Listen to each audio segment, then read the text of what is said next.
The silent void of deep space stretched endlessly around the damaged research vessel Celestial Seeker.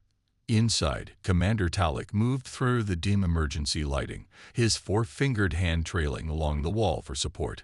The ship's usual low hum was gone, replaced by occasional creaks and the hiss of failing systems. Talik was not meant to die here. No one was. The Orion Collective ships were the pride of the galaxy, advanced, self-repairing, and nearly impossible to disable. Yet here, he was trapped in a crippled vessel millions of miles from the nearest outpost. Log entry 47, day 12 after the incident. Talik spoke clearly, his voice echoing in the empty command center. Main engines remain offline. Backup systems operating at 31% capacity. Life support stable but limited to the command deck and my quarters. He paused, looking out the viewport at the unfamiliar star patterns. His homeworld sun wasn't even visible from here. Still no response to my distress signals. He continued, I've boosted the power to the communication array by shutting down non-essential systems. If anyone is listening, they should be able to hear me now. But Talik knew the truth. The collective had probably received his signal days ago. Their silence wasn't due to technical problems. It was a decision. A soft chime interrupted his thoughts. The ship's computer had finished its latest analysis. Talik moved to the glowing screen and read the report. His shoulders slumped as the numbers confirmed what he already suspected. Even with strict rationing, his supplies would last only another 74 days. Computer, show me the damage assessment again, he ordered. A three-dimensional model of his ship appeared, with more than half of it flashing red. The propulsion system was completely destroyed, torn apart when they passed too close to what they thought was a stable neutron star. The unexpected radiation burst had fried many of the ship's systems and killed everyone else instantly. Talik had survived only because he'd been in a heavily shielded research lab at the time. Computer, calculate the nearest collective outpost that could mount a rescue, Talik asked, though he already knew the answer. The nearest outpost with rescue capabilities is Station 12, approximately 4.3 light-years from current position. The flat voice responded. Too far, much too far. With his hands steady but his heart racing, Talik opened the secured communication channel to Collective Command. This would be his 7th message since the accident. The previous 6 had gone unanswered. This is Commander Talik of Research Vessel Celestial Seeker, day 12 after critical system failure, requesting immediate extraction. I have valuable research data that must be preserved. Please respond. He ended the transmission and waited. Minutes passed in silence. Then, unexpectedly, the communication panel lit up. Talik rushed to the console, hope surging through him. Computer, play incoming message. The screen flickered, and the stern face of High Commander Vex appeared. Talik recognized him as one of the senior members of the Collective Council. This was unusual. Typically, rescue operations were handled by lower-ranking officials. Commander Talik, Vex began, his voice formal and cold. Your situation has been assessed by the Council. Based on your ship's condition, location, and the resources required for extraction, we have determined that a rescue operation falls below our efficiency threshold. Talik felt his body go numb. Your research data, while valuable, does not justify the expenditure of resources necessary to retrieve it or you at this time. The Celestial Seeker and all personnel aboard are hereby classified as a calculated loss. The words hit Talik like physical blows. A calculated loss. The Collective's term for when saving something or someone cost more than its designated value. Your family has been notified of your status and will receive the standard compensation package. Your service to the Collective has been noted in the archives. Vex's expression didn't change as he delivered what amounted to a death sentence. This will be our final communication. May your remaining time be productive. End transmission. The screen went black. Talik stood frozen before the console. He had always known that the Collective operated on strict cost-benefit analyses, It was how they had built their advanced civilization, by never wasting resources on inefficient endeavors. But he had never thought that principle would be applied to his own life.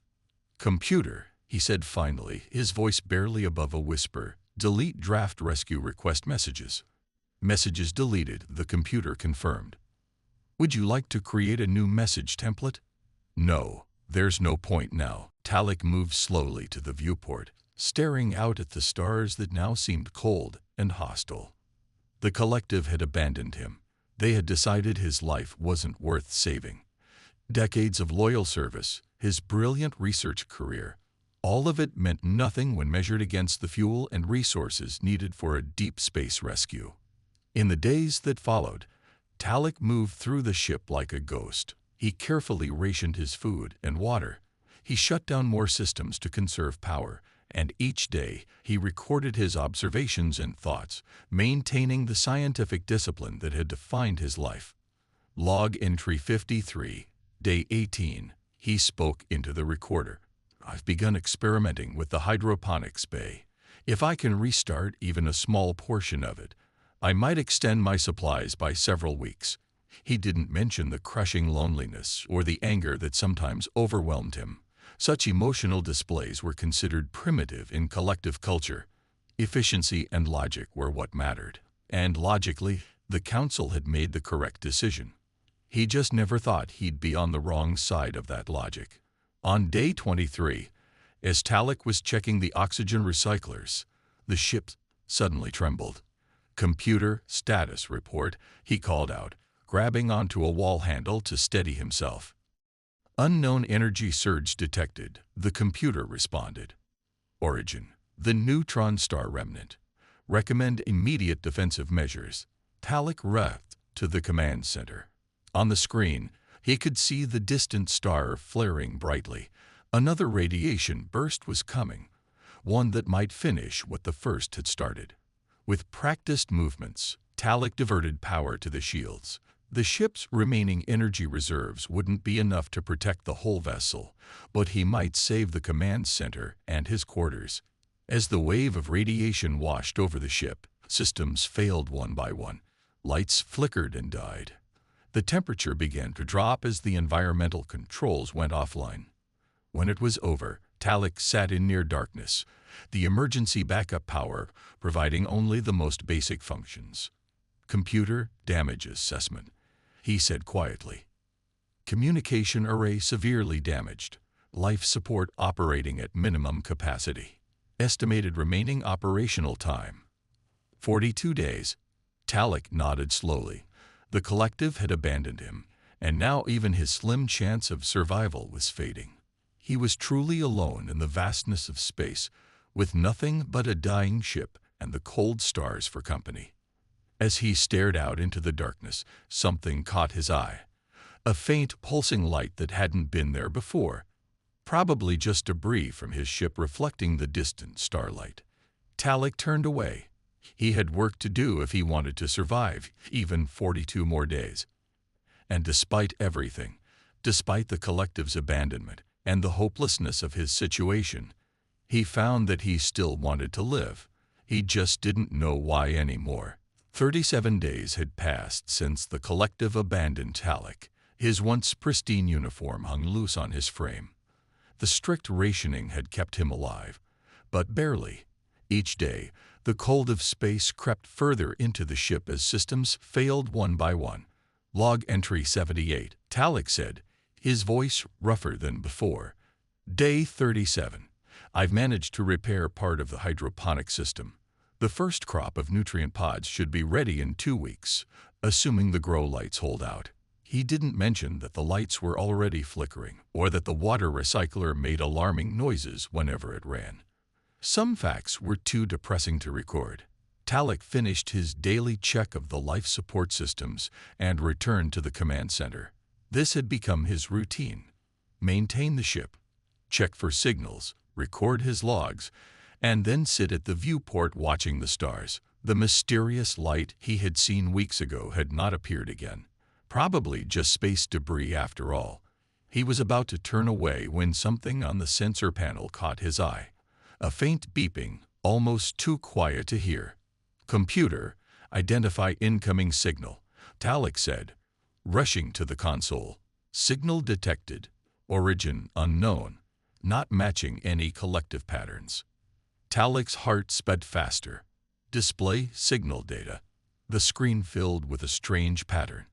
Pulses and pauses unlike anything in the collective database. Not random noise, but definitely not collective communication either. "Is it a natural phenomenon?" Talek asked.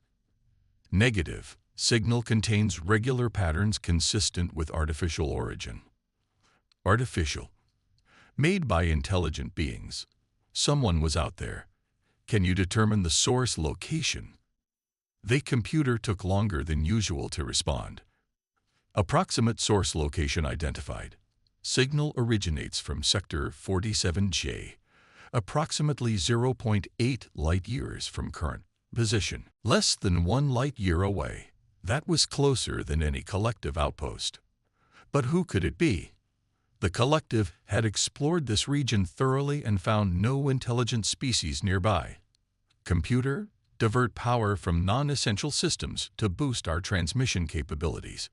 I want to respond to this signal.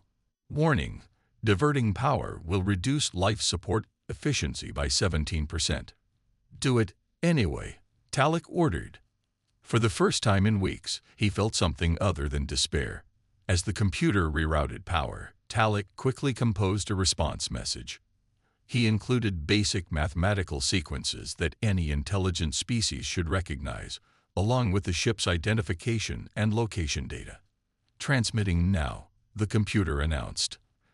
Talek waited, hardly daring to breathe. Minutes passed, then hours. By the time he gave up and went to his sleeping quarters, his earlier excitement had faded. Perhaps the signal had been a glitch, or some strange echo from a distant star. He was halfway through his small daily meal when the alarm sounded. "Incoming transmission," the computer announced. Talek dropped his food and ran back to the command center.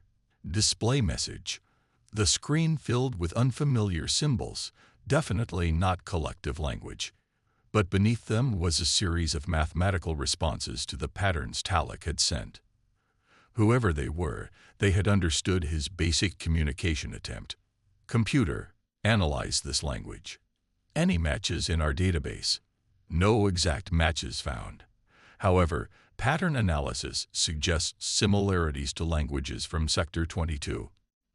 Sector 22 was far from here, at the very edge of collective explored space. The Council had deemed it resource poor and not worth thorough investigation. The message continued streaming in. Among the alien text were simple diagrams, what appeared to be a ship, coordinates, and a time measurement. Were they telling him they were coming? "Computer, respond with our thanks and confirmation," Talek instructed. "Use the same mathematical basis we established." Over the next few hours, the primitive but effective communication continued. Talek learned that the vessel called itself Horizon's Promise and belonged to a species called humans. They had detected his ship's energy signature during a routine scan and investigated out of curiosity. Most importantly, they were indeed coming to his location. Estimated arrival time is 12 days, the computer translated from their latest message. 12 days. Talek could hardly believe it. After being abandoned by his own kind, strangers from an unknown species were coming to help him. It defied logic. A new message appeared on screen. The translation was rough, but clear enough. "Are you in danger? Do you need medical assistance?" The question confused Talek. Of course he was in danger. His ship was failing. But why would they ask about medical needs specifically? The collective would have prioritized the ship and its valuable data, not the individual inside it. "Tell them life support is failing, but I am physically stable," Talek dictated. "Ask them." He hesitated, then continued. "Ask them why they are helping me." The response came faster than expected. "Because you need help." Those 4 simple words struck Talek deeply. No cost analysis, no efficiency calculations. Just a simple statement of need and response. As the days passed, communication with the human ship improved. Their computer systems were surprisingly adaptable, quickly learning to translate basic concepts.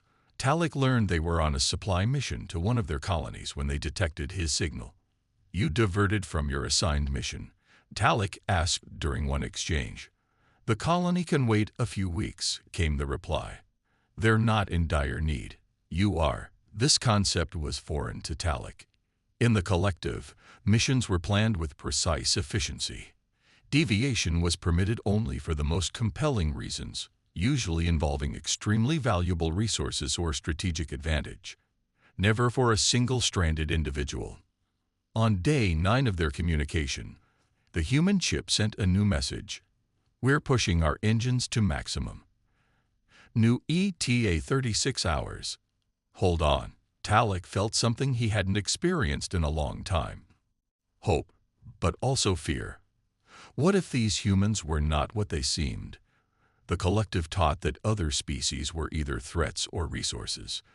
These humans didn't fit either category so far. That night, as Talek tried to sleep, the ship's power fluctuated wildly. He rushed to the command center to find multiple systems failing simultaneously. Computer status report. Power core destabilizing. Estimated time to complete failure: 28 hours. 28 hours. The humans wouldn't arrive for 36. He was going to die just before rescue came. "Computer, divert all power to life support and communication," he ordered. "Shut down everything else." The lights dimmed further as the computer complied. Talek sent an urgent message to the approaching ship, explaining his situation. Their response was immediate. "Increasing speed. New ETA 26 hours. We're coming for you, Talek. Stay alive." Talek stared at those words on the screen. In his entire career with the collective, no one had ever told him to stay alive, as if his individual existence mattered above all else. As the ship grew colder and the air thinner, Talek moved to the viewport. Somewhere out there, strangers were pushing their engines beyond safe limits, risking their own lives to save his. It made no logical sense by collective standards. Yet as he watched the stars, Talek saw a small point of light growing steadily brighter, moving too fast to be anything natural. Someone was coming for him. Not for his ship, not for his data, for him. And for the first time in his life, Talek understood that there might be something more valuable than efficiency. The growing dot of light in the viewport had become a ship. Talek watched with a mixture of hope and disbelief as the human vessel approached his own dying craft. It was smaller than his research ship and strangely shaped, bulky in some areas and thin in others, lacking the sleek efficiency of collective design.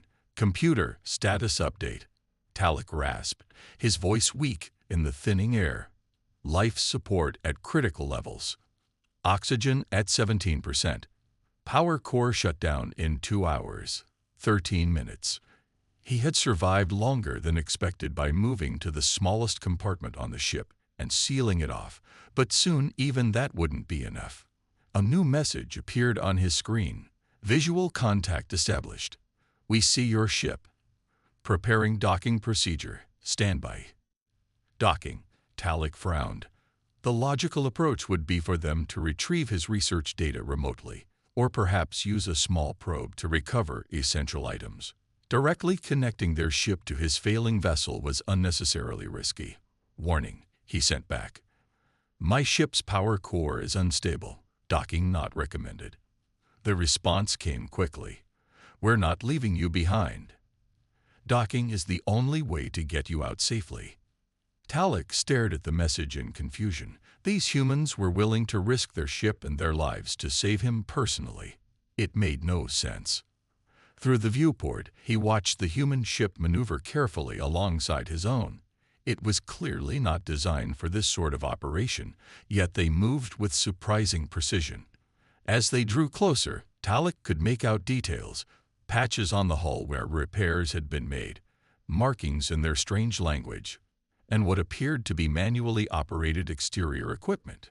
Their technology was primitive compared to the collective's, Yet here they were while his advanced civilization had abandoned him to die. Initiating docking procedure. The message read, "Please move to your airlock if possible." Talek gathered his strength and pushed away from the viewport. The short journey to the airlock felt like crossing an entire planet. Each breath was a struggle in the thin air, and his vision blurred at the edges. But he kept moving. When he reached the airlock, he could hear metallic sounds from the other side. The human ship attempting to connect with his incompatible docking system. Connection failed, came the next message. Your docking mechanism is not responding to our signals. Switching to Plan B. Plan B. Talek wondered what that could be. In the collective, failed operations were simply aborted. Resources were not wasted on unlikely scenarios. A new sound reached him. A rhythmic tapping on the outer hull near the airlock. Were they cutting their way in? That would be extremely dangerous with the unstable power core. Talek's communication device beeped with a new message. We're creating a temporary seal around your airlock with a pressure bubble. Then we'll cut through. Stand back from the door. He moved away just as the tapping sound increased. Minutes later, the airlock's outer door indicators changed from red to green. Someone had overridden the safety protocols from outside. The door slid open with a hiss, revealing not the vacuum of space, but a strange transparent tunnel connected to the human ship. Inside this tunnel stood three figures in bulky suits. "Hello there," a voice called through a speaker. "I'm Engineer Maria Ortega from the Horizon's Promise. We're here to get you out." Talek stared at the humans, his first sight of this species. They were bipedal with 2 arms and a head, similar to many galactic species, including his own. But their proportions were different, their movements less fluid than collective members. "You should not have docked," Talek said, his translator converting his words. "My power core could fail at any moment." The lead human, Maria, stepped forward. "That's why we're using the pressure bubble instead of a hard dock. If your core goes, we can detach in seconds." She gestured to the tunnel between the ships. It wasn't rigid metal as Talek had assumed, but some kind of flexible material reinforced with a framework. "This is not standard rescue equipment," Talek observed. One of the other humans laughed. "Standard? We made this thing yesterday after we figured out your airlock specs wouldn't match ours." Made it yesterday. The collective would have spent months designing and testing such equipment before deployment. "Can you walk?" Maria asked. "If not, we can carry you." "I can walk," Talek said, though he wasn't entirely sure this was true. As they helped him into the tunnel, Talek's legs gave way. Without hesitation, the 2 larger humans caught him, supporting his weight between them. "Easy there," one said. "We've got you." The trip through the tunnel was short but difficult. Halfway across, a violent shudder ran through Talek's ship. "Power core entering final destabilization," announced a mechanical voice from their suits. "Estimated failure in 15 minutes.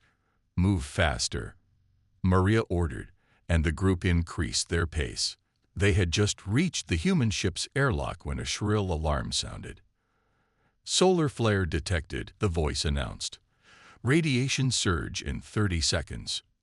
Maria's face, visible through her helmet, showed concern but not panic. "Get him inside, Tom.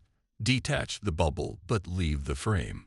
As the others helped Talek through the airlock, Maria stayed behind, working quickly with tools on the tunnel connection. "What is she doing?" Talek asked weakly. "The radiation will kill her." "She's rigging the frame from your ship as a makeshift radiation shield." The human called Tom explained. "Our regular shields weren't designed for this kind of flare." Maria finished her work and dashed through the airlock just as the countdown reached 5 seconds. The door sealed behind her with a solid thunk. "Brace for impact," she called. The radiation wave hit moments later. The ship shook, lights flickered, but the shields held. Through a small viewport, Talek saw his own ship in the distance, now dark and lifeless. Everything he had worked for, all his research, gone. In the collective, such a loss would be considered catastrophic. Yet these humans were smiling, patting each other on the backs, celebrating. "Welcome aboard the Horizon's Promise," said a new voice. Talek turned to see another human approaching. This one wore no suit, just a simple uniform with some kind of insignia. "I'm Captain Jack Reynolds," the human said, extending a hand in what Talek recognized from their cultural database as a greeting gesture. "I am Commander Talek of the Collective," he replied awkwardly, attempting to mimic the hand gesture. "I do not understand why you came for me." Captain Reynolds looked confused. "What's to understand? You were in trouble. We received your distress signal, but the resources you expended, the risk to your crew, your ship." Talek struggled to find the words. The cost-benefit analysis could not possibly justify this rescue. The humans exchanged glances. "Cost-benefit," Maria repeated, removing her helmet. "We don't leave people to die in space. It doesn't matter what species you are. It's what anyone would do," Tom added. But it wasn't what anyone would do. The collective certainly hadn't. They had calculated his value and found it insufficient to warrant rescue. "You need medical attention," Captain Reynolds said, noticing Talek's weakness. "Dr. Wilson is waiting in the medical bay. Can you walk? Or should we get a stretcher?" "I can walk," Talek said again, with more determination this time. These humans had risked everything to save him. The least he could do was walk to their medical bay. As they led him through their ship, Talek observed everything with growing amazement. The vessel was far less advanced than collective ships, yet ingeniously designed. Spaces served multiple purposes. Equipment showed signs of repairs and modifications. Nothing was wasted, but neither was efficiency the only consideration. Most surprising were the crew members they passed. Each one stopped to greet him, some smiling, others nodding respectfully. They seemed genuinely pleased that the rescue had succeeded. In the collective, he would have been processed, debriefed, and reassigned. Here, he was being welcomed. "Captain," Talek said as they reached the medical bay, "I must ask again, why did you save me?" Captain Reynolds paused, looking thoughtful. "Because out here in the deep black, all we've got is each other. Doesn't matter what planet you're from or what you look like. You needed help, we could provide it. Simple as that." Simple. But to Talek, it was the most complex idea he had ever encountered. The medical bay of the Horizon's Promise was small but clean. Dr. Ben Wilson, a human with graying hair and steady hands, examined Talek with careful movements. "You're dehydrated and malnourished," Dr. Wilson said, reading from a handheld device. "Your oxygen levels are low, but they're improving now that you're breathing our air." Talek watched as the doctor prepared an injection. "Will that work on my biology?" he asked. "It should," Dr. Wilson nodded. "We analyzed the biological data you sent during our communications. This is just basic nutrients and hydration boosters, nothing too complicated."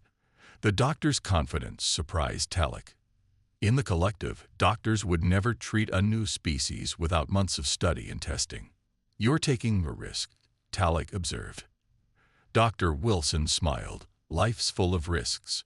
Hold still, please." The injection was quick and painless. Almost immediately, Talek felt energy returning to his limbs. "Rest here for a while," the doctor instructed. "I'll check on you in an hour." Left alone, Talek examined the medical bay more closely. The equipment was functional but basic compared to collective technology. Some devices showed signs of repairs and modifications, not factory standard, but clearly effective. His thoughts were interrupted when the door slid open and Captain Reynolds entered, carrying a tray. "Thought you might be hungry," the captain said, placing the tray beside Talek.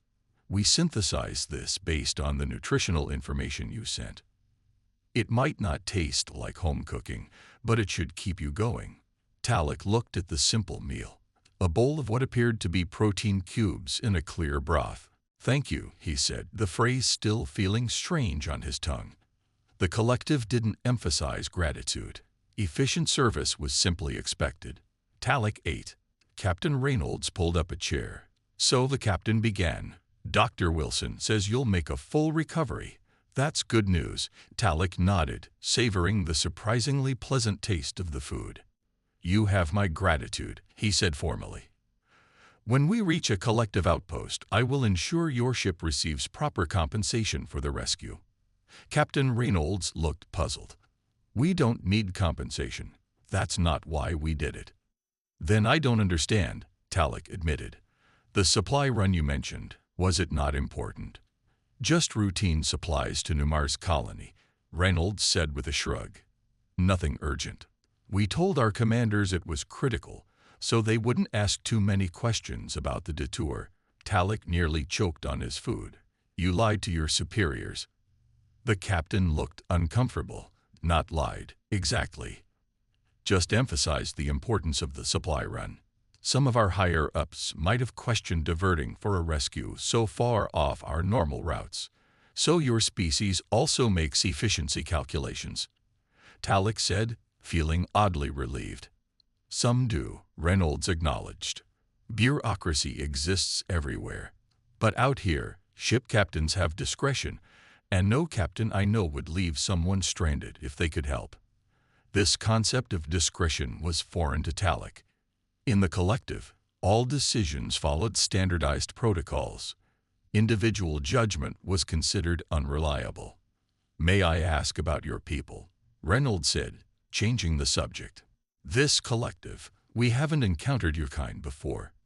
Over the next hour, Talik explained the basics of collective society. Their focus on efficiency, their technological advancements, their expansion across multiple star systems. He found himself censoring certain details, uncomfortable sharing how coldly they had abandoned him. And what about humans? Talik asked eventually. You have achieved space travel, yet your technology seems varied in advancement. Reynolds laughed. That's a polite way of saying some of our stuff looks like junk. I didn't mean. No offense taken, the captain assured him. You're right. Human technology is a patchwork. We excel in some areas, lag behind in others. We're good at adapting, making do with what we have. Like your pressure bubble, Talik remembered. Exactly. Not pretty, but it worked. Their conversation was interrupted by an alarm. Reynolds tensed, then relaxed as he checked his communications device. Nothing serious, he explained. Engine 3 is running hot again. Maria will handle it. As if summoned by her name, Engineer Maria entered the medical bay. Captain, she nodded, then turned to Talik. How are you feeling? Improved, Talik said. I understand I have you to thank for the rescue. Maria waved dismissively. Team effort, but I came to ask if you'd be willing to look at something. We've been trying to repair our long-range scanner since that solar flare. But the circuitry is fried. Tom thought maybe you might have some insights, given your advanced technology. Talik hesitated. Sharing collective technology with other species was strictly forbidden. But then again, the collective had left him for dead. He owed these humans his life. I would be happy to assist, he said. An hour later, Talik stood in the engine room of the Horizon's Promise, surrounded by curious human engineers. Using parts salvaged from his personal devices, he demonstrated how to create a more efficient scanner circuit. This design uses quantum entanglement to maintain signal coherence, he explained. It should improve your range by approximately 300%. The humans watched with fascination as he worked. They asked intelligent questions, quickly grasping concepts that had taken collective scientists generations to develop. Amazing, Tom said when Talik finished. This changes everything. It's just a basic application of quantum principles, Talik said modestly. Maria laughed. Basic for you, maybe. For us, it's revolutionary. As the engineers eagerly implemented his design, Talik felt an unfamiliar emotion. Pride mixed with happiness. In the collective, technological improvements were expected, not celebrated. Here, his small contribution was treated as a gift. Later that evening, Captain Reynolds invited Talek to join the crew in what they called the mess hall. Despite the uninviting name, it was a pleasant space where the crew gathered to eat and socialize. Talek sat at a table with the captain, Maria, and several other crew members. They shared stories of space exploration, trading tales of strange phenomena and narrow escapes. The humans laughed often and spoke with animated gestures. So there we were, Tom was saying, stuck in the asteroid belt with one engine and no navigation. And Maria here decides our best option is to bounce off an asteroid to change course. The table erupted in laughter. Even Talek found himself making the soft clicking sound that was his species' equivalent. Did it work? He asked. Define work, Maria said with a grin. We changed course and spent the next 2 days spinning like a top until we could stabilize. More laughter followed. Talek was struck by how the humans could find humor in what must have been a dangerous situation. In the collective, he said slowly, such an incident would be recorded as a failure and analyzed to prevent recurrence. The responsible parties would be reassigned to less critical duties. A silence fell over the table. Sounds rough, Tom said finally. It is efficient, Talek replied, but the word no longer carried the same certainty it once had. To efficiency, Captain Reynolds said, raising his cup in what Talek recognized as a toast. But the captain's tone suggested something closer to mockery than respect. And to finding better ways, Maria added, raising her own cup. The others joined in, looking expectantly at Talek. After a moment's hesitation, he raised his cup as well. To finding better ways, he repeated. As the meal continued, Talek observed the interactions among the crew, the casual touches, the easy laughter, the way they seemed to anticipate each other's needs. This was not the rigid hierarchy he was accustomed to. There was structure, yes, but also a flexibility, a warmth that the collective lacked. For the first time since his rescue, Talek wondered what would happen when they reached collective space. Would he simply return to his former life? Could he, after experiencing this different way of existing? The thought troubled him more than he cared to admit. Collective space ahead, announced the navigator. We'll cross the border in approximately 3 hours. Captain Reynolds nodded and turned to Talek, who stood beside him on the bridge of the horizon's promise. Almost home for you.